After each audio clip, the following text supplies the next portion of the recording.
What's up, everybody? What's up, YouTube? What's up, Periscope?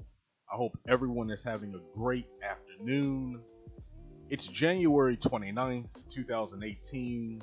We are 1 month into the new year, and I have a few stories that I want to touch on today. Now, like I said, for anyone that doesn't know, I will be live streaming every Monday, Wednesday, and Friday at 12 p.m., 12 noon. And on Mondays, I hope, future Mondays, I know every Monday is not going to be like this, but I hope, future Mondays have a little bit more to talk about because it was kind of a slow news weekend and there wasn't a ton going on. So what I ended up doing was I ended up pulling up stories that I hadn't covered last week. Some interesting stories that, I thought you guys might want to get my opinion on. And the three topics that I'm going to talk about today are the Jay-Z interview, or is the Jay-Z interview with Van Jones that occurred recently. That occurred, I want to say, Saturday. And I want to touch on that and some of the things that were said during that interview. And I'm going to segue that into a discussion about April Ryan and the death threats that she's been receiving, and not just her, but according to her statements on CNN, some of her colleagues as well. And that's kind of an older story. That story came out around the 21st of last week, but I want to touch on that. And then I also want to touch on Black Panther, which I actually haven't talked about on YouTube or Periscope before. I've written about it on my blog, blackintellectual.com, but I haven't actually talked about it. So I want to, mention that, bring that up, because I definitely want to see that movie do well for a number of reasons. But that's going to be the last thing I touch on. I want to end this in the show on a positive note. So let us begin. So Jay-Z did this sit-down interview. Van Jones has a new show on CNN, and he wanted to launch his show with a bang. And so obviously he was able to get Jay-Z on. And for the first 30 minutes of the show, him and Jay-Z, they talked about all sorts of things, and it was a good interview. Jay caught it. I mean, he kept it mostly politically correct, which I wouldn't expect anything else. But he made a lot of good points on a lot of different topics. They brought up the Me Too movement. They brought up 444, Jay-Z's new album, which he was nominated for 8 Grammys yesterday, and he was completely snubbed. He lost in all 8 categories. But when you're Jay-Z, you're not really sweating the Grammys anymore at that point. So I don't really think that's that big of a deal. But yeah, he made this point about Trump, and this is, I think, the biggest takeaway from that interview. Like, the thing that people are going to remember the most about it is what he said about Trump, and not necessarily what he said about Trump, because what he said about Trump wasn't even that big of a deal, to be perfectly honest with you. It's more so Trump's reaction that has been as problematic as his reactions always are. You know what I'm saying? And as predictable as his reactions are when it involves black people. Because you guys know, like, Trump likes to hold on, I'm sending something out on YouTube, not on YouTube, on Twitter right quick. I just want everybody to know that I'm live streaming right now. Hold on.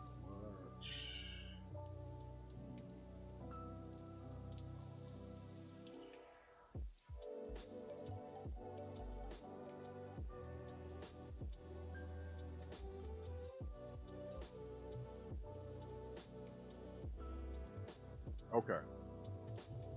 So yeah, it's not even necessarily what Jay-Z said that was really controversial. I mean, it was funny, but it wasn't controversial. He basically called Trump a superbug, and he was making a point about how a lot of people, the problem with racism in America is that a lot of people want to cover it up, which that's something a lot of people have been saying, because they were talking about Trump's shithole comments, and they were talking about, some of the things that's been going on in the White House.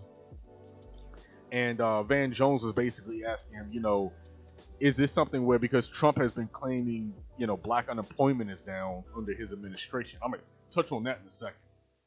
That's a huge lie I keep seeing a lot of people put out there. But is this something where, maybe we should kind of just, he didn't really word it like this, but the way I took it was maybe we should kind of excuse the racism if we're doing well. And Jay-Z rightfully said no, like of course not, because money isn't everything. And then that's when he brought up Donald Sterling, and he brought up how a lot of people, when racism is called out, you end up getting racist people who basically run and hide. They go back under the cover of darkness, and they're able to maintain their racist ideology and affect all sorts of people that might work for them, that might interact with them, because we're just basically, he said, spraying perfume on a dumpster or a trash can or whatever dirty comparison he made it to. And then that's when he brought up Trump. He was like, yeah, it's like Trump, Trump is like a superbug. He was like, when you keep spraying this perfume over this trash can, you get these bugs that keep coming out, and you keep killing the bugs. You keep spraying the bugs every time they come back. But he was like, eventually you're gonna get a superbug, because you're not really dealing with the problem. You're masking the problem, basically. You're covering the problem up. And then he was like, that's how you get Trump the superbug. And everybody started laughing. Everybody got a kick out of that. And that's all he said. And I mean, that's not all he said. It was a 30-minute interview. But that was probably the thing that people are going to take away the most out of that entire interview. And what's crazy is you have had other rappers, okay, like Eminem, who have said far worse about Trump. And Trump doesn't say a damn thing. Trump hasn't sent out a single tweet about anything Eminem has said. You guys remember back in October when Eminem released that 4.5 minute diss track, that freestyle, that anti-Trump freestyle that went viral, and he was saying all types of things about Trump. And then even most recently, which I don't have a problem with, you guys know me, I don't have a problem with that at all. But even most recently, I just have a problem with hypocrisy. But even most recently, he called Trump, he said, quote, Trump, he said it like this, he was like, quote, a effing turd would be a better president than Donald Trump. Donald Trump has yet to say anything about that. Donald Trump has yet to say anything about Eminem or anything, any of the things that you would think Trump, because Trump is kind of, he's a little soft. You know what I'm saying? He doesn't have that thick of a skin. He's kind of thin-skinned. Okay, he gets jealous when people like Steve Bannon get more shine than him, and Steve Bannon is on the cover of magazines. He gets upset when people like not what's the name of that general? His name is on the top of my tongue right now, but it's escaping me. But the guy who John Kelly, when Kelly is getting all the praise and everybody is like, Kelly's he's the quote unquote grown man in the White House, which that's a lie. Kelly is just as problematic as Trump is. Kelly is smarter at hiding his bigotry. Okay, but Trump doesn't like that. So now Kelly is in the doghouse a little bit. He isn't fired yet, but he might be in the future. You never know with Trump. So you would expect Trump to say all sorts of things about Eminem. He hasn't said anything yet. As soon as Jay-Z made that comment about Trump and Trump being a superbug, he didn't go on a tweet storm or anything. He made, as far as I'm aware, he only made like one tweet. You know what I'm saying? Which is a little bit for someone like Trump. But that just kind of goes to show you how reactionary this entire White House is when it comes to black people. And when it comes to black people speaking out, they do not like that. It's not to say that Trump hasn't attacked white people too. He has. Okay, but a lot of those people have been politicians. A lot of the people that Trump has attacked the hardest, a lot of the white people that Trump has attacked the hardest, have been people he's forced to work with, you know, or people that he really doesn't like. But you notice, like with black people can just like do regular things, you know, make regular criticisms of Trump, and Trump goes completely ape, you know what? He loses his mind. Think about this. Trump has attacked Colin Kaepernick. Colin Kaepernick is not even a politician, you know, but Trump interjected himself into the whole taking of the knee thing that became a big issue this football season.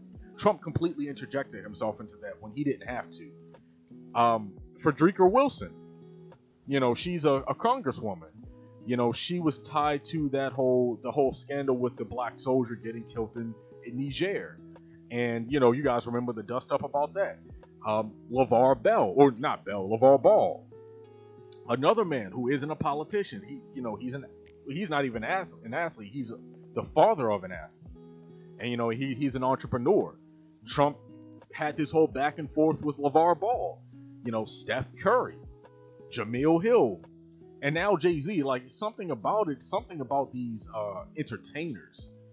And even and I'm going to talk about this in a second, but even like I said earlier, April Ryan is not a politician. Now, she's not an entertainer either, but, you know, several White House press secretaries have had issues with her. You know, she's been thoroughly disrespected, you know, since this administration has come into power. So this is an administration that just has problems with black people in general. And I find it funny how you get people who try to say that black people are somehow doing well under Trump. I don't know where they're getting their information from, what they're basing that on, what data they're basing that on. They might be speaking on this whole myth of black people doing good under Trump. So let me bring that up right now. Because one of the ways that Trump pushed back against Jay-Z is by saying, quote, well, he said this on Twitter, quote, "Somebody please inform Jay-Z that because of my policies, black unemployment has just been reported to be at the lowest rate ever." This is how crazy he is. Like, when he said lowest rate ever recorded, he all capped that, like, lowest rate ever recorded, like, and it with an exclamation point, like he's ranting like a madman on Twitter. And that's just not true. It has 55,731 retweets and almost 200,000 likes. That's just his MAGA idiots drinking the Kool-Aid like the Jim Jones sycophants. A lot of them are. But yeah, like that's not even true, and a lot of people have poked holes in this, because this is not the first time Trump has made that claim. He's had a lot of people in his little black pocket of, or back pocket of black collaborators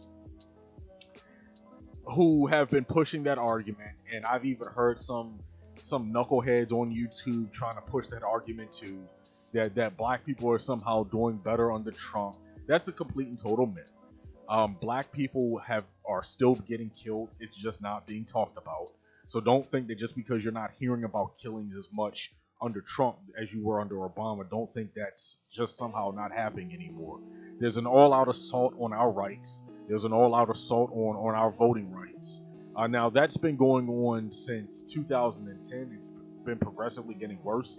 So that's not really a Trump thing either, but they are doubling down on that. They're trying to cement that. They're trying to make voter suppression easier under the Trump administration because of Jeff Sessions, some of the things Sessions is trying to do, and even that whole defunct, voter commission that's not even a thing anymore.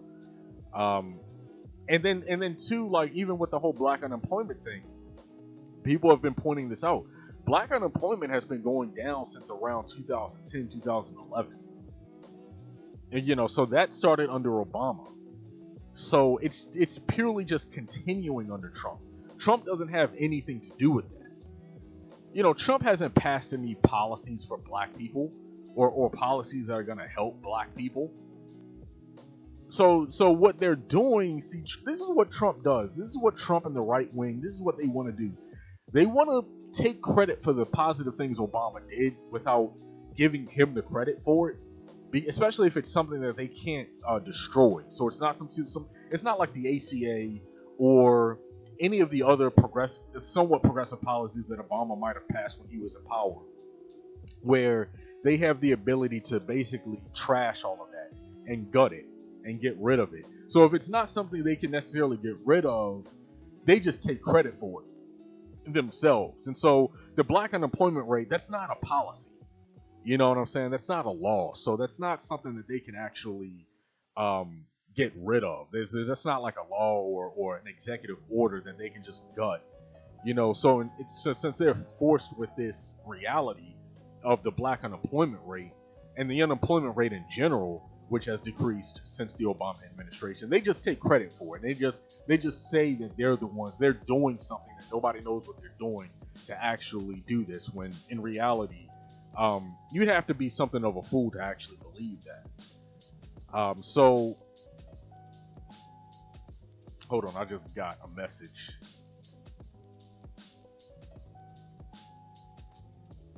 So yeah, the reality is African Americans are the only group. Okay, this is from an article. Let me pull that article up. This is from a LA Times article, but there are a lot of different articles like this, in this vein, in this fashion. Okay, and this article was written September of last year, so it's relatively recent. It's still pertinent. It's not, years old. African Americans are the only U.S. racial group earning less than they were in the year 2000. So you see, Trump is not going to mention this, and even this wasn't even brought up under the Obama administration. There's this weird silence that's going on about the racial wealth gap, about just how far behind financially and economically black people are compared to other groups of people, especially white people. And they only want to talk about the unemployment rate, and that's misleading. Yes, it can, the unemployment rate going down is a good thing. It's not a bad thing, but it's not the only point to be made. That's one metric among many. And even a lot of people brought this point up themselves. The unemployment rate is even kind of misleading because they don't count people who aren't looking for jobs anymore. So there's a whole group of people that aren't even being included in the unemployment rate. So the real unemployment rate is actually a lot higher, especially when you start looking at the black unemployment rate in particular cities. You have entire cities around the United States where, especially with black males, black men, the unemployment rate is extremely high. Like, it's way high than some of these overall numbers when they sort of like to lump everybody together in one group. Okay, it's way worse than they're actually saying in the media, or it's way worse than Trump is definitely going to say. So black people, don't fall for this. Don't fall for these Jedi mind tricks, because that's really what it boils down to. That's really what a lot of this stuff is. These are Jedi mind tricks where they're trying to get people to think your condition isn't as bad as it is. So, and then they put, a lot of times they put people on television. There's the whole illusion of inclusion where you see black people in positions of power, so it gives this impression that black people are doing better than we really are. As a group, we're worse off than we were in the year 2000. So just keep that in mind. I'm gonna link this LA Times article. I'm gonna put the link in the description box of the YouTube video once I get finished with this stream. But let me actually read a little bit of this article, because that's really all I wanted to say about the whole Jay-Z interview with Van Jones. Let me see. Hold on one second.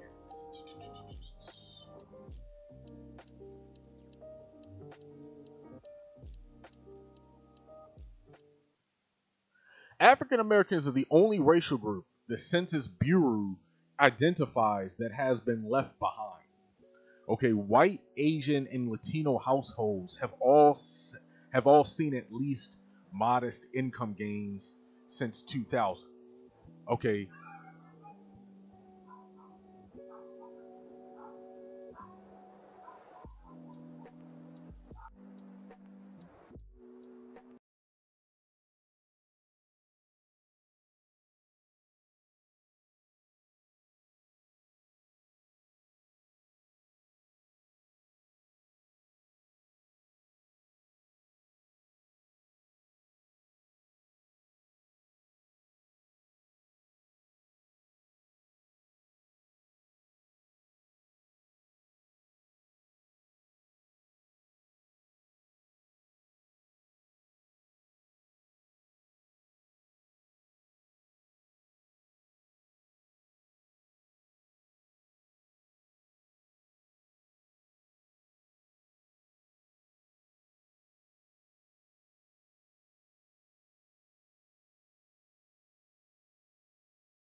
okay, I'm back. I'm back. I'm back. The beauty of live streaming. Random people showing up at your door and your dogs are barking right in the middle of your live stream. So we're just gonna continue with that. But yeah, like I was reading this and I was on this next paragraph. It says the uptick in incomes for so many Americans helped lift the overall median U.S. household income to $59,000 last year, the highest level ever recorded by the Census Bureau. That figure surpassed the previous record set in 1999 during the last period of strong economic growth. Median household income means half of U.S. households earn more and half earn less. It's an important indicator of the health of the middle class. But the overall trend masks that African Americans as a group have not recovered. Black Americans have struggled for years to move up the economic ladder. They have a harder time finding jobs. Merely having a quote African American sounding name makes an employer less likely to hire someone, a National Bureau of Economic Research study found. The black unemployment rate is nearly double the white unemployment rate. It's been that way since the Labor Department began keeping track of unemployment by race in the early 1970s. Black Americans also receive substantially less wages than whites and Asians. So yeah, like that's really all there is to say about that. I'm probably gonna have to dedicate an entire show one day purely just to the racial wealth gap because that is a huge issue, and it doesn't really get it really doesn't get the type of attention it should. A lot of people just kind of ignore it and throw out statistics that make problems look less meaningless or less meaningful. So April Ryan. April Ryan was on CNN last week, the 21st, I want to say, which was Sunday. She was on CNN and she was on a panel with four other people, and they were talking about, basically just it was like a year in review type of thing about 2017, and she just talked about how she's received death threats, and not just her, but a lot of her colleagues have also received death threats. And who do you think most of those colleagues are? Like, let's stop and think. Like, what do you think? She didn't say this. This is like just my opinion. I'm adding my 2 cents to this. But what do you think they look like? We know what April Ryan looks like. She's an African American woman.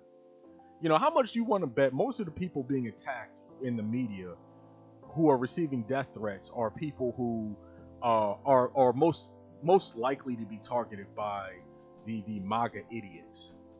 Okay, so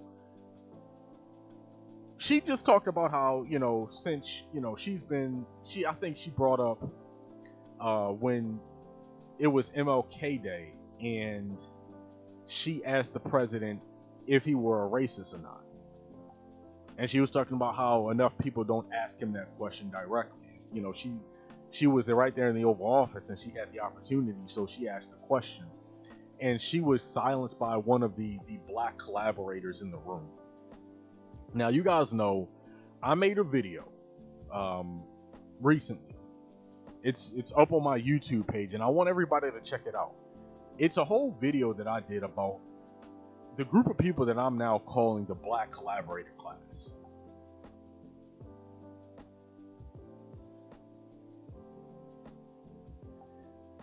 And these collaborators are very problematic forces within the community. Okay. One in particular, this butter biscuit eating, well, I'm a refrain from using pejoratives. I'm gonna be nice, okay, which is not what she was. This woman named Lynn Patton, who is one of these few members of the BCC, the black collaborator class, okay, who works under Ben Carson at the Department of Housing and Urban Development. Okay, so she took to Twitter after April Ryan was on CNN, and after April Ryan talked about how she's been receiving death threats. She took to Twitter and basically, I'm not gonna read her stupid. Well, actually, the tweet in question she actually deleted. So that shows how cowardly she is. But according to people who saw the tweet, and according to people who actually have screen caps of the tweet, in a nutshell, she called April Ryan Miss Piggy. And she ended up retracting that, walking it back, and April Ryan had her, April Ryan clapped back herself. And it was really this whole back and forth that lasted for like 3 to 4 tweets. And Lynn Patton ended up, going back on it and saying that she, that's not becoming of her and in the White House and yada, yada, yada. Look, Lynn Patton is a former wedding planner. Who is she to say anything about April Ryan? So she has no experience for her job description, for the position that she's actually in. The only reason she got this position at the White House is because she planned the wedding for one of the Trump kids. I can't remember which one it was. I think it was Trump's eldest child. I think it was one of them. Who cares? But she basically planned their wedding. That's how she got the job. She's a wedding planner who has a position, a high-ranking position in the Department of Housing and Urban Development. What is she doing there? And what's crazy is you have a lot of people who want to defend Trump. You have these black people on YouTube and Twitter who think this is good. Who see these stupid, completely ignorant decisions being made, people being put into positions of power who are not qualified to be in these positions, and they think it's a good thing.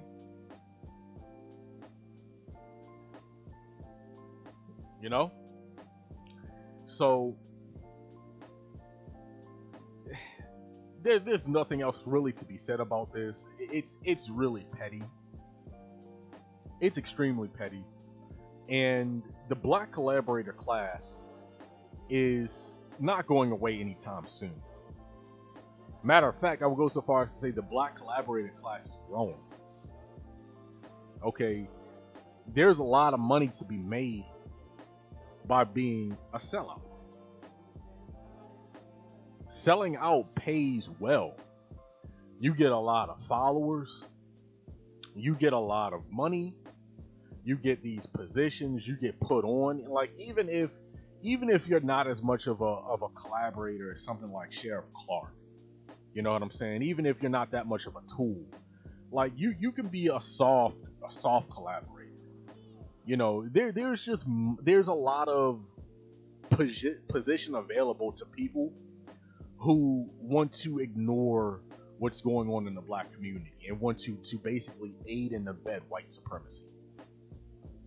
There's a lot that can be given to you if you want to join the black collaborator class. Okay, just look on YouTube. You know, there are tons of these black collaborators on YouTube. Like, I see them all the time. You know what I'm saying? And people, it's clear why people are doing this. People are doing this mess for clicks. They're doing it for clicks, and they're doing it because they see a lot of people are actually finding success doing this. And this is a big problem in our community right now. Because if you look in history, the reason, honestly, why black people as a group haven't gotten further than where we are right now is because a lot of times it's because of gatekeepers. It's because of gatekeepers in the community who hold back progress. And the black collaborator class is they're part of those gatekeepers. They're all gatekeepers basically. Okay, so at some point in time, like I want to say even like around 1900, like around the time of like Booker T. Washington and W.E.B. Du Bois, you had rich white folks like Andrew Carnegie and J.D. Rockefeller who realized that they could control the minds of the black community by propping up certain black voices. This is real deep, right? What I'm saying right now, because what we're looking at has actually been going on for quite some time. This is not like a new phenomenon by any stretch of the imagination. And so you just have to be mindful of these problematic voices. You have to be mindful of who's saying what and why. Okay, so that's all there really is to say about this. April Ryan, she's just taking those shots, you know. But she's tougher. She's a tough woman, so I know she can handle it. So I'm not really worried about her. But the death threats, that shows you that this is serious. And this is like the first time I've heard about someone in the media actually getting death threats during the Trump administration. It might have came out before, but this is the first time I'm actually hearing about it. So, the last story I want to bring up before I end this stream, and it's not really so much of a big story. It's more like something that I want to talk about because I like it a lot. And that is the information that's come out over the past few days about Black Panther and the predictions, the estimations for Black Panther, which you guys know, coming out in, let me pull up my calendar. It's the 29th now, so that's a week. Yeah, it's coming out in basically 2 weeks, a little over 2 weeks. So we're under 3 weeks now for the premiere of Black Panther. And it's come out that analysts are predicting that the movie is going to make between 120 and 150 million dollars over the 4-day weekend, because there's a holiday that weekend. So it's not just the typical 3-day weekend that's going to be counted. It's gonna have the 4-day weekend. It's gonna have that extra day added on top of the normal Friday, Saturday, and Sunday. So this is huge because originally they were actually saying it was going to make 100 to 120 million. That's what they were saying at first, but they've now boosted that up to 120 to 150. Now, I have to be honest, I'm getting a little worried. I'm getting a tad bit worried because I'm starting to wonder if the hype isn't too strong.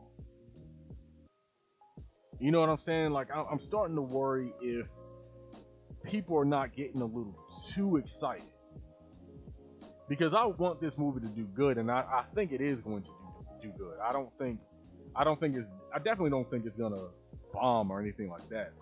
But I'm thinking it's probably gonna do around 120. And even if it does do that, no MCU film ever, like in the history of, since they've been making MCU films, no part one of a trilogy has made $120 million. Even I think the record for an opening weekend for MCU films in general is like 123 million, and that was that was made recently, like last year with Thor Ragnarok. Thor Ragnarok, the opening weekend for Thor Ragnarok was, I think, 123 million from what I read, and that was just last year. So if Black Panther did 120 million, heck, if it did 115 million, that would be underperforming by in terms of the estimations, but that would still be a lot. That would still be a record for a part one movie, for a black comic book movie. Like you've never seen that before. And honestly, that's why I think Black Panther is gonna do so well, because there's so many firsts going on right now. Things that should have been done a long time ago are just now being done. Like, it took way too long to get a black superhero movie made in the MCU. It took way too long.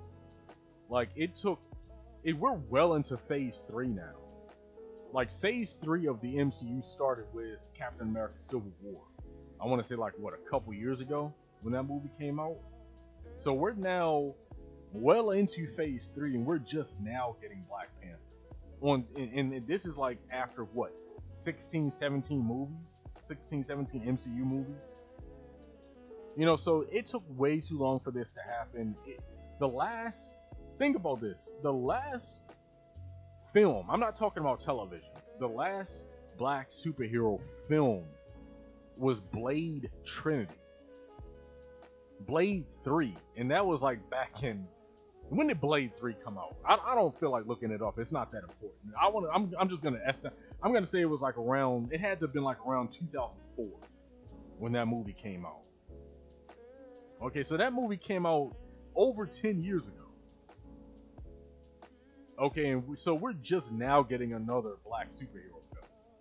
So like that's crazy. So movies like this don't come around very often, and specifically a movie like Black Panther, set in Africa about an African king who's also a superhero, who's also, the richest, I want to say, character in the MCU, or not the MCU, but in Marvel Comics, period. With a rare mineral that is the strongest in that universe. So there are a lot of things, and then this movie has a black director, nearly an all black cast.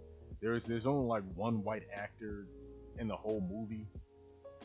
So this movie, it should do very well, and I'm hype about it. I have my tickets, IMAX 3D. I'm gonna be there on Thursday, definitely to catch it. And right now, Deadpool, which came out 2 years ago in 2016, Deadpool currently holds the record for the biggest opening in February with $152 million. And now, $152 million, that was over 4 days. So that's if you include that fourth day. But if you just cut it off at 3 days, I think it's like 132, 131, 132. So that extra day added like another $21 million to it. So, like, I don't know, like, part of me says, like, if Deadpool could do it, why can't Black Panther do it? Deadpool wasn't a household name either. Now Deadpool had a lot of viral hype.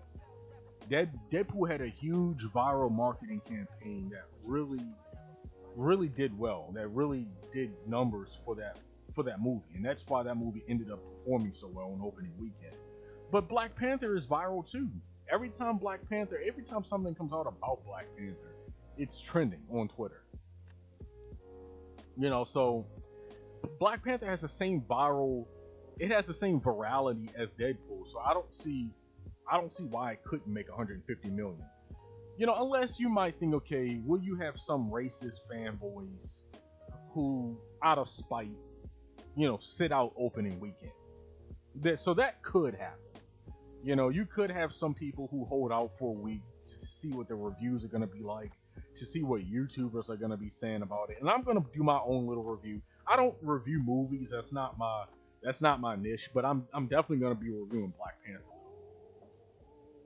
So we're gonna have to wait and see. So I mean, I think it can do good. I think it's going to do. I honestly, overall, I think it's probably going to do at least 700 to 800 million total.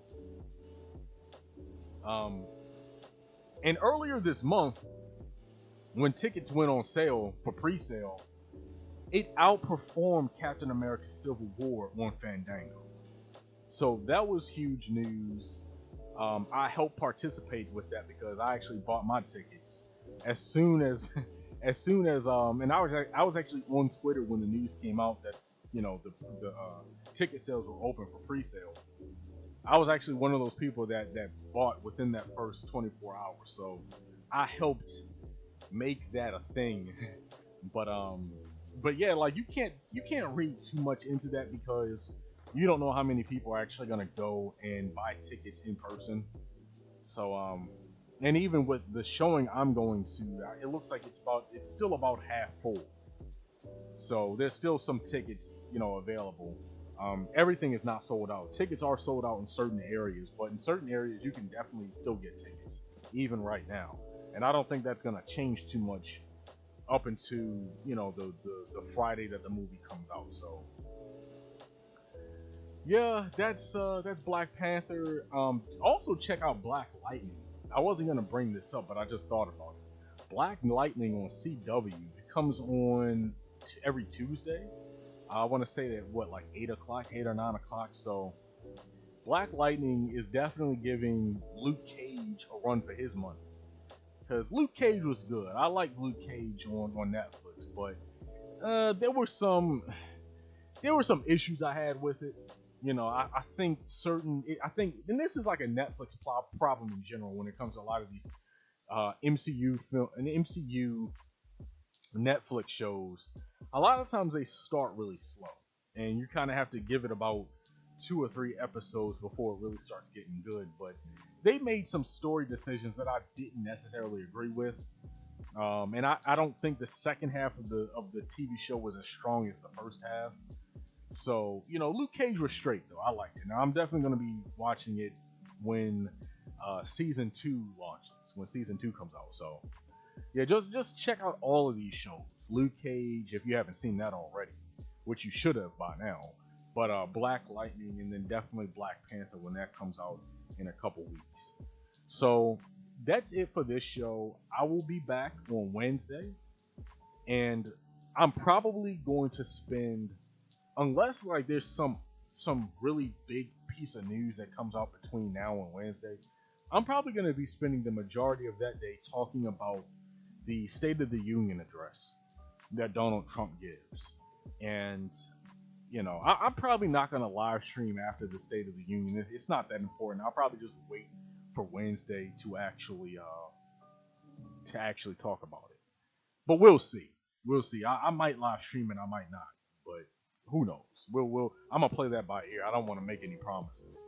So yeah, just definitely tune in Wednesday, 12 p.m.